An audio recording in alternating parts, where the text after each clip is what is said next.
Good morning, students. How are you? I hope you all are doing well and have done your homework. Very good. Okay, तो चलिए सबसे पहले आपको क्या करना है पता है ना, रोज की तरह अटेंडेंस बनाना है and you all know the process. Comment section में जाना है और वहां पे अपना नाम लिख देना है ना. और अगर आपसे नहीं होता है तो अपने पेरेंट्स को बोलिए, वो आपका अटेंडेंस बना देंगे. ठीक है. एक और जरूरी बात जो कि मैं लगातार बोल रही हूँ कि आप लोग जो है बुक जल्द से जल्द परचेज कर लीजिए, है ना. स्कूल पे जाके बुक खरीदिए, क्योंकि बिना बुक के आप किसी भी सब्जेक्ट को अच्छे से नहीं पढ़ सकते, क्योंकि ज्यादातर चीजें जो है वो आपकी बुक्स में ही बनाई जाती हैं. बहुत कम ही चीजें ऐसी है जो आपको नोटबुक में करवाई जाती है. तो इसीलिए बुक इज वेरी इंपॉर्टेंट. तो बुक आप जल्दी से जल्दी खरीद लेंगे. ठीक है.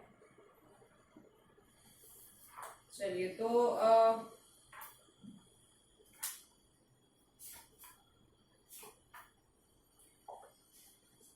ओके, तो अटेंडेंस बना लिया आप लोगों ने. Very good. Okay, so let's start our class. पिछले क्लास में हम लोगों ने जो लास्ट पेज है, पेज नंबर 133 एंड 134, उसको हम लोगों ने पढ़ा था और उसे भी हम लोगों ने कंप्लीट कर लिया था, है ना. और हम लोगों की जो बुक्स है वो ये जो इंग्लिश की बुक है वो हमारा खत्म हो चुका है ना. तो हम लोग अब रिवीजन करेंगे. और उससे पहले मैं एक और बात बता दूं कि मैंने होमवर्क में आपको प्रीपोजिशन याद करने के लिए बोला था. प्रीपोजिशन और उसका हिंदी मीनिंग मैंने आप लोगों को लिखवाया था, जो कि मैंने बोला था कि याद करना है. आई थिंक मैंने 16 लिखवाए थे, है ना. जिन बच्चों ने नोट किया है और याद किया है वेरी गुड, बट जिन बच्चों ने सिर्फ नोट किया है याद नहीं किया है वो जल्दी से जल्दी याद कर लेंगे. और जिनकी क्लासेस छूट गई हैं वो प्रीवियस वीडियो देखेंगे, फिर इसको नोट करके याद करेंगे. ठीक है.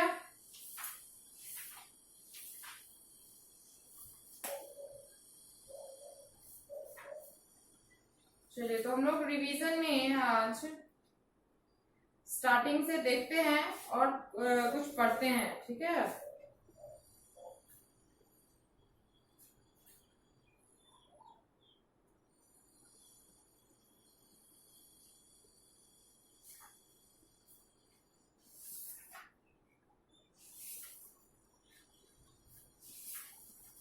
चैप्टर 1 जो है व्हाट इज पेइंग, है ना.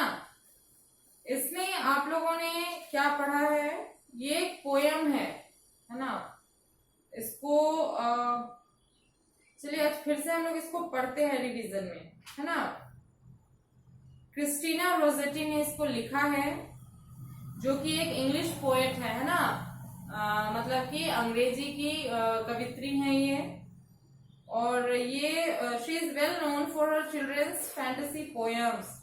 ये बच्चों के लिए जो कहानियां और पोएम्स होती हैं ना, कविताएं और कहानी जिसमें काफी फैंटेसीज होती है, मतलब काफी सोच, ऐसी सोच होती है जो यहाँ रियल लाइफ में संभव है नहीं ना, सपनों की दुनिया, वैसी कविताएं ये लिखती हैं. Her parents educated her at home. इनकी जो परवरिश हुई, इनकी जो पढ़ाई लिखाई हुई वो घर पे ही हुई थी. She studied religious works, novels and fairy tales. इन्होंने जो है धार्मिक काम को किया, धार्मिक किताबें पढ़ी, है ना, और नॉवेल्स पढ़ी, उपन्यास, और जो फेयरी टेल्स होती है ना, परी कथा जो होती है उसको भी पढ़ा है. और A Nursery Rhyme Book is one of her most famous works for children. She is also famous for her poem Goblin Market and Remember. A Nursery Rhyme Book, है ना, ये इन्हीं के द्वारा लिखी गई एक पोएम है जो कि बच्चों के बीच काफी फेमस है. और साथ ही में इनकी एक और फेमस पोएम है गॉब्लिन मार्केट एंड रिमेम्बर. ठीक है. चलिए पेज नंबर 2 निकालिए. फिर से हम लोग इस पोएम को पढ़ते हैं और रिवाइज करते हैं.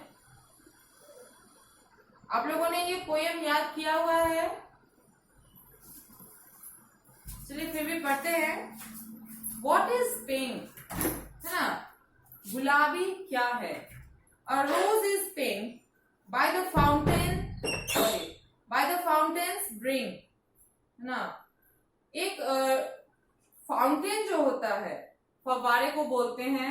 आई थिंक आपको इसका वर्ड मीनिंग सर ने लिखवाया होगा, क्योंकि स्टार्टिंग में मैंने आपको ये सब चैप्टर्स नहीं पढ़ाए हैं, आपको अनीस सर ने पढ़ाया था, तो वर्ड मीनिंग आपके पास होंगे ही। चलिए, तो कह रहा है कि गुलाबी क्या है। तो एक रोज जो होता है, गुलाब जो होता है, वो पिंक होता है और कैसा होता है, तो फाउंटेन्स ब्रिंग, है ना, फव्वारों के जैसा, और फव्वारों के ऊपर ऊपर ये फैला रहता है। मतलब यहाँ पे डिस्क्राइब कर रहा है कि फव्वारों में जैसे आपको दिख रहा है फ्लावर्स, उसी तरीके से ये भी पिंक होता है। व्हाट इज रेड, लाल क्या है। A poppy is red in its barley bed. Poppy एक फूल होता है, ठीक है, तो पॉपी इज रेड, हर कलर का होता है पॉपी, तो रेड कलर की पॉपी के बारे में बोल रहा है। इन इट्स बार्ली बेड, है ना। व्हाट इज ब्लू, इस पोएम में आपको कलर्स के बारे में डिस्क्राइब किया है। अब कह रहा है कि नीला क्या है, तो the sky is blue where the clouds float through. तो आकाश जो है, मतलब क्या, ब्लू क्या है, तो जो आकाश जो है, जो हमारा आकाश है वो क्या है, ब्लू है, नीला है, जो कि बादलों जहां पर बादल जो है उसके ऊपर घूमते रहते हैं। आकाश के ऊपर व्हाइट कलर का आपको बादल दिखता है ना, उसी के बारे में बोल रहा है। फिर है व्हाट इज व्हाइट, सफेद क्या है, तो swan is white sailing in the light. एक हंस जो है वो कैसा होता है, सफेद कलर का होता है, आपको फिगर में यहाँ दिख रहा होगा, जो कि हल्के से तैरता रहता है पानी में। व्हाट इज येलो, पीला क्या है। Pears are yellow rich and ripe and mellow. Pears नाशपाती को बोलते हैं, नाशपाती येलो होता है, ग्रीन एंड येलो। वो भी क्या है, एकदम मीठे और पके हुए होते हैं। व्हाट इज ग्रीन, हरा क्या है। The grass is green with small flowers between. घास जो है वो हरी होती है, जिसपे फूल भी लगे होते हैं। व्हाट इज वायलेट, बैंगनी क्या है। क्लाउड्स आर वायलेट, है ना। इन द समर ट्वाइलाइट, गर्मी के दिनों में आकाश बैंगनी कलर का हो जाता है, मीन्स धूप से, जब बारिश का टाइम आता है उस टाइम। व्हाट इज ऑरेंज, नारंगी क्या है। Why an orange, just an orange. एक नारंगी जो है वो सिर्फ नारंगी ही क्यों है, वो कुछ और क्यों नहीं हो सकता है ना। वो जैसे नीला, जैसे हम लोगों ने ब्लू की बात की, तो ब्लू जो है वो सिर्फ स्काई वगैरह है, और भी चीजें ऐसी ब्लू है। लेकिन ऑरेंज के बारे में यहाँ पे पोएम में कह रहा है कि ऑरेंज जो है सिर्फ ऑरेंज ही क्यों है, बाकी कुछ क्यों नहीं है ना। बहुत ही अच्छा सा ये पोएम है, इसको आप लोग याद कर लेंगे, ठीक है। और इसका जो बनाने वाला है वो भी आई थिंक आप लोगों ने बनाया ही होगा, क्वेश्चन आंसर वगैरह आपका हुआ ही होगा।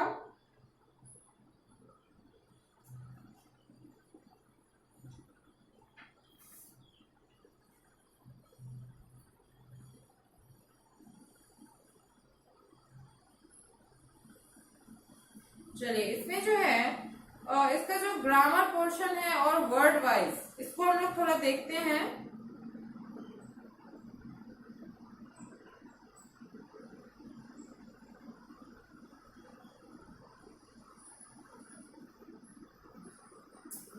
देखिए वर्ड वाइज में B2 में देखिए, read the sentences, note the highlighted words.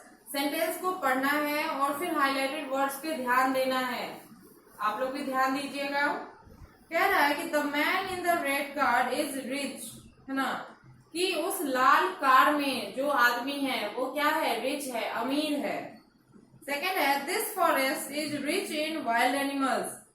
अब इसमें भी रिच है, लेकिन इसका मीनिंग क्या होगा कि इस जंगल में, है ना, इस जंगल में जंगली जानवरों की भरमार है, मतलब बहुत है। तो rich in the first sentence means someone who has a lot of money. तो आपको यहाँ पे एक डिफरेंस बता रहा है कि यहाँ पे जो फर्स्ट लाइन में हम लोगों ने रिच की बात की, तो उस रिच का मतलब हो गया कि उस आदमी के पास बहुत सारे पैसे हैं। But rich in the second sentence means something which is in a large number.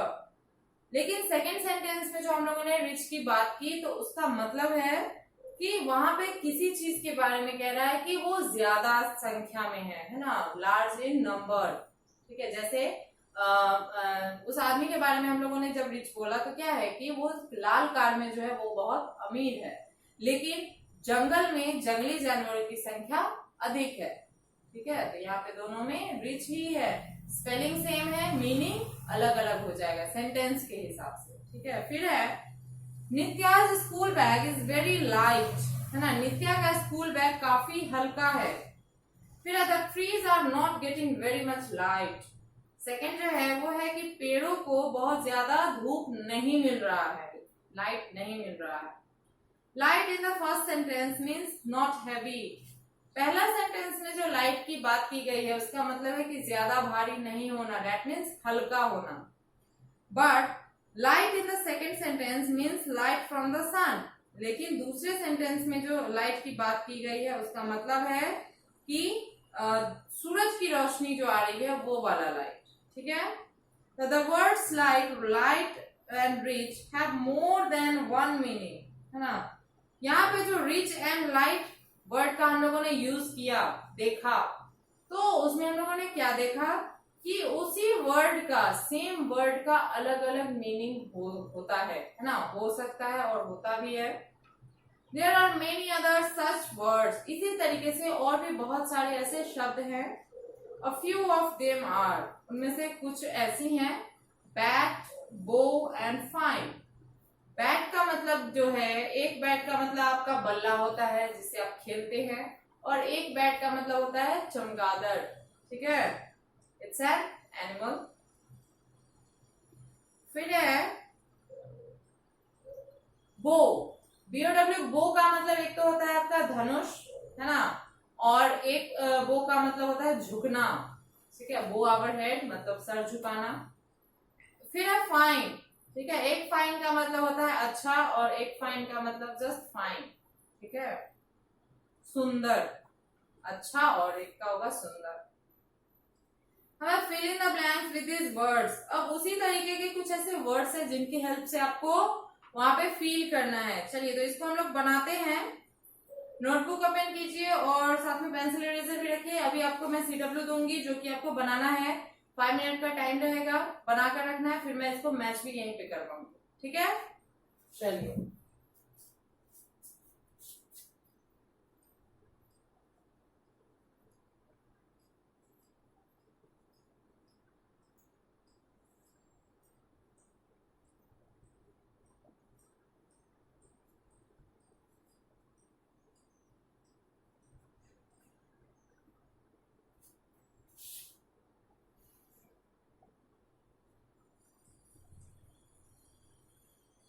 Fill in the blanks with these words.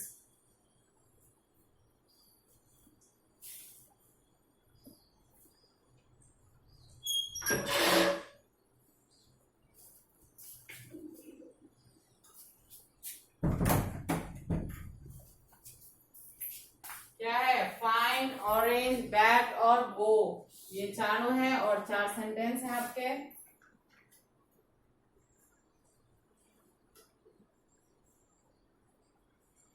I wanted to dash when I was playing cricket with my friends. चलिए, next है,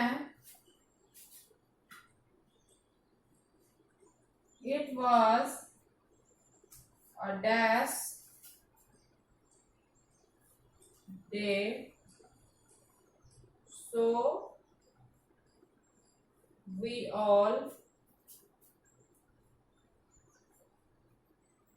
went out to the beach.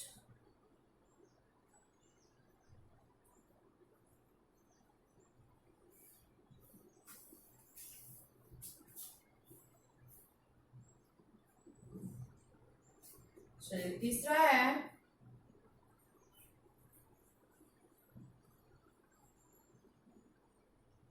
Sumita was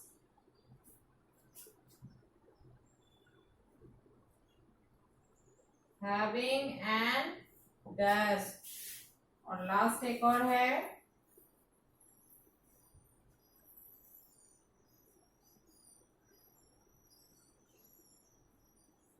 we were told to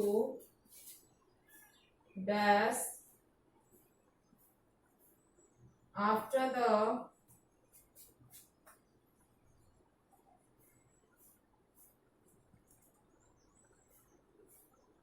program was over।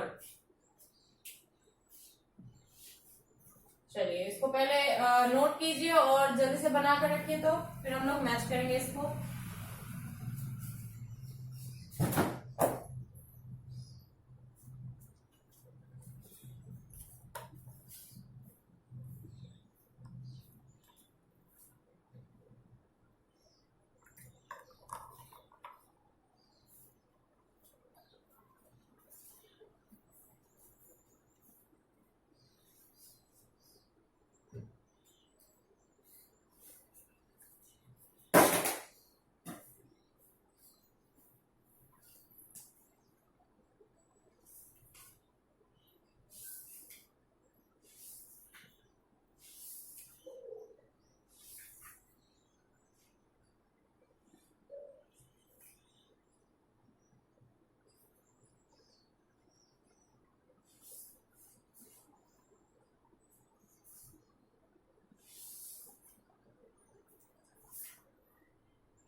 चलिए तो बना लिया आप लोगों ने?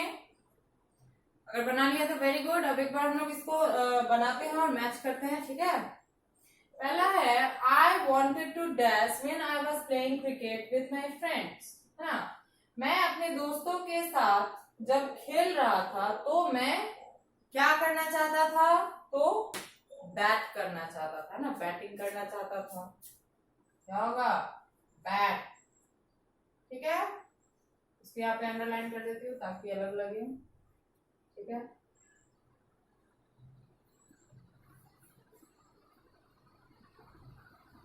चलिए नेक्स्ट है it was a dash day so we all went out to the बीच।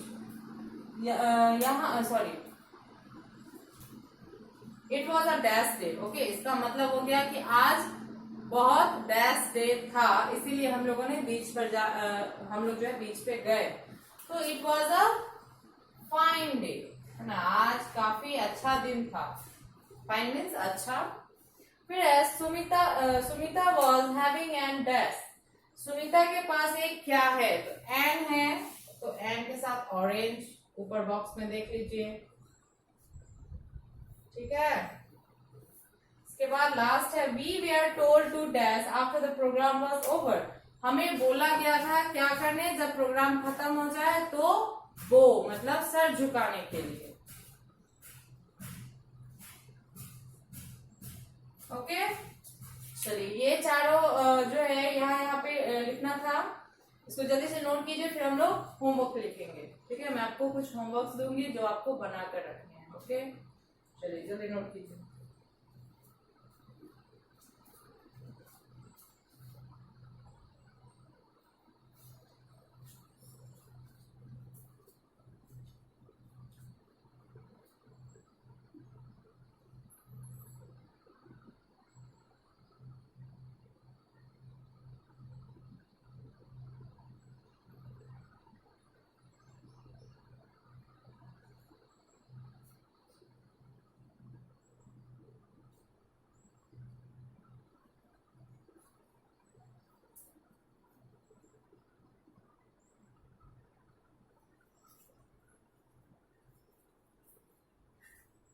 चलिए नोट कर लिया आप लोगों ने? गुड, अब मैं इसको वाइप कर रही हूँ। ठीक है,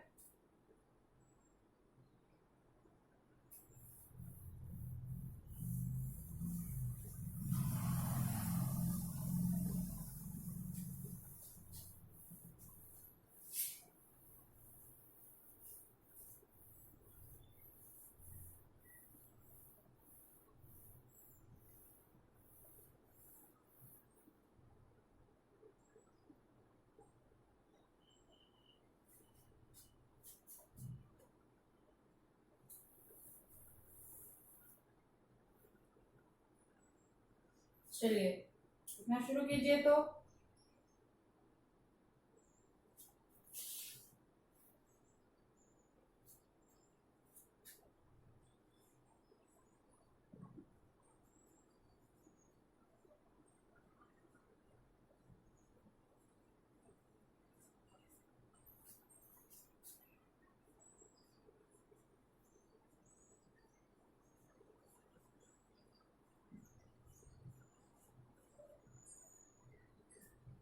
हेडिंग है अनजम्बल, इसको रीजम्बल भी बोलते हैं या unjumble. Unjumble the letters to make correct words. यहाँ पे कुछ मैं वर्ड्स को उलट पुलट कर दूंगी, आपको उसको सीधा करके बनाना है। ओके,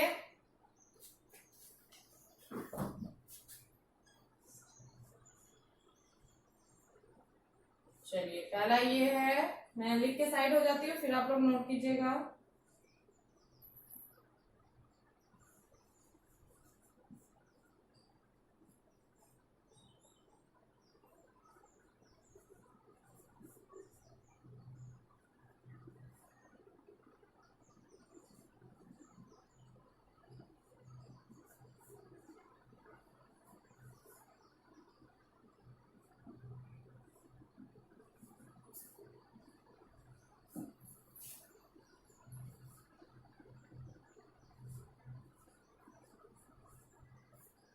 चलिए ये 6 जो है जल्दी से नोट कीजिए और फिर इसको रिजम्बल करके बनाकर रखना है। ठीक है, यही आपका होमवर्क है।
चलिए, तो नोट कर लिया आप लोगों ने। Very good. चलिए, तो ये जो है आपका होमवर्क हो गया, इसको आप लोग बना कर रखेंगे, ठीक है। चलिए, तो अगले मिलते हैं अगले वीडियो में। Thank you.